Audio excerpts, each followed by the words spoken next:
안녕하세요. 파사관제인 홍현표 변호사입니다. 이번 시간에는 회생담보권이 확정 절차에 관한 대법원 판례를 한번 분석하는 걸 공부해 보겠습니다. 회생담보권은 회생 절차에서 중요한 위치를 차지하는 권리입니다. 특히 이의가 있는 회생담보권의 확정 절차는 채권자와 채무자 모두에게 중요한 법적 쟁점입니다. 본 발표에서는 2023년 8월 31일 선고 2021-234528 판결을 중심으로 회생담보권이 피담보 채권에 관해서만 집행력 있는 집행권한 또는 종국 파결이 있는 경우의 회생담보권 확정 절차에 대해서 알아보겠습니다. 사안의 개요는 소해인은 피고에 대한 대여금 내 채권을 담보하기 위해 피고 유체동산에 관해 동산 양도 담보 계약을 체결했습니다. 공정증서를 작성했습니다. 피고는 소해인에게 차용증서 및 양도담보 계약서 등을 첨부해 금전 소비대차 공정증서를 작성해 두었습니다. 언제든지 즉시 집행이 가능하죠. 그다음 피고가 회생절차 개시결정을 받았고 소해인은 회생법원에 공정증서를 첨부해 회생담보권으로 신고했습니다. 양도담보 계약이니까요. 관리인의 부인과 소송 진행. 피고의 관리인은 공증내역 부실기재를 이유로 신고의 전부를 부인했고 이후 조사확정 재판이 진행되었습니다. 소송의 진행 과정, 조사확정 재판 신청, 소해인이 피고 관리인을 상대로 회생담보권에 관한 조사확정 재판을 신청했습니다. 원고는 소해인으로부터 대여금 등 반환채권과 양도담보권을 모두 양수한 후 조사확정 재판에 승계 참가했습니다. 소해인으로부터 이제 이걸 양수받은 사람이죠. 1심 판결은 원고의 회생담보권은 집행력 있는 집행권한이 있는 이의채권에 해당하므로 관리인이 채무재생법 174조 제1항에서 정한 방법으로 이의를 제기했어야 한다고 판단했습니다. 이제 그런 경우는 이제 저거죠. 재심, 확정 판결은 재심, 나머지는 이제 집행력 있는 건 이제 청구 이의소 이런 걸 제기해야 되는데 보겠습니다. 원심은 집행력 있는 집행권한에 있는 것에 해당하지 않는다는 이유로 회생담보권이 이제 고등법원이죠. 원심은 2심 법원은 집행력 있는 집행권에 있는 것에 해당하지 않는다는 이유로 회생담보권이 일부 존재한다는 판결을 선고했고 대법원은 상고를 기각했습니다. 이제 법원의 판단 근거를 보겠습니다. 왜 회생담보권을 일부 부인했는지. 회생담보권의 법적 성격. 회생담보권은 회생채권 중에서 유치권 등의 담보권에 의해 담보된 범위의 채권을 의미합니다. 따라서 단순한 채권이 아닌 담보권이 결합된 특수한 권리입니다. 확정을 위한 심리요건. 회생담보권을 확정하기 위해서는 피담보 채권의 존부 및 범위뿐만 아니라 담보권의 존부 등에 대해서도 심리 판단할 필요가 있습니다. 절차적 지위 평등.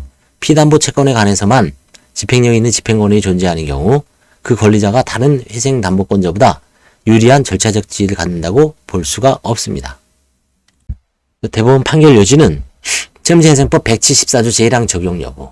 이의가 있는 회생담보권의 피담보 채권에 관해서만 집행력 있는 집행권한 또는 종국 판결이 존재하는 경우에는 채무재생법 174조 제1항이 적용되지 않습니다. 절차적 지위 평등성. 피담보 채권에 관해서만 집행력 있는 집행권한이 있는 경우 그 권리자가 다른 회생담보권자보다 유리한 절차적 지위를 갖는다고 볼 수 없습니다. 심리 판단의 필요성.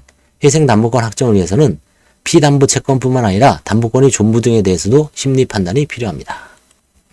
이 판결의 법적 의미는 회생담보권의 특성을 인정했습니다. 단순 채권과 구별되는 회생담보권의 특성을 인정했습니다. 절차적 형평성 확보. 회생담보권자들 간의 절차적 형평성을 보장해야 됩니다. 법리 명확화. 회생담보권 확정 절차에 관한 법리 명확화. 이 판결은 회생담보권의 법적 성격을 명확히 하고 회생담보권 확정 절차에서 채권자들 간의 절차적 형평성을 확보하는 데 중요한 의미가 있습니다.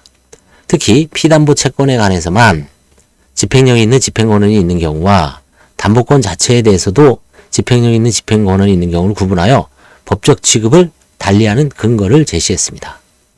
실무적 시사점은 회생담보권 신고 시 고려사항. 피담보 채권과 담보권 모두에 대한 증빙이 필요하다. 관리인의 이의제기 방법. 이의제기 시 법적 근거를 명확히 할 필요가 있다. 조사확정 재판 전략. 담보권의 존부에 대한 입증 전략을 수립해야 된다. 집행권의 효력 범위. 집행권의 효력이 미치는 범위를 파악을 해야 합니다. 이 판결은 회생담보권 관련 실무에 중요한 지침을 제공합니다. 회생 담보권을 신고하는 채권자는 피담보채권뿐만 아니라 담보권의 존재에 대해서도 충분한 증명을 해야 하며 관리인은 이의제기 시 법적 근거를 명확히 해야 됩니다. 또한 조사확정 재판에서는 담보권의 존부에 대한 입증 전략이 중요하게 작용할 것 같습니다. 이 대상 판결의 법리는 이제 타당하다고 보이고 채권자 간의 형평성, 회생 담보권들 간의 절차적 형평성을 확보했고요. 회생 담보권 확정 절차의 명확한 기준을 제시를 했습니다. 결국은 회생 담보권의 확정을 위해서는 피담보 채권뿐만 아니라 담보권에 대해서도 심리 판단이 필수적이다라고 이제 했습니다. 여기서 이제 문제가 되는 게 이제 그거죠.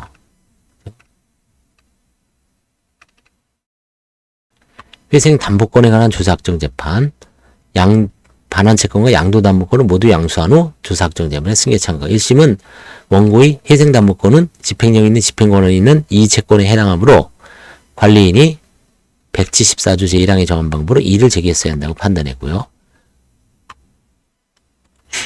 2심은 집행력 있는 집행권이 있는 것에 해당하지 않는다는 이유로 회생 담보권이 일부 존재한다는 판결만 했습니다.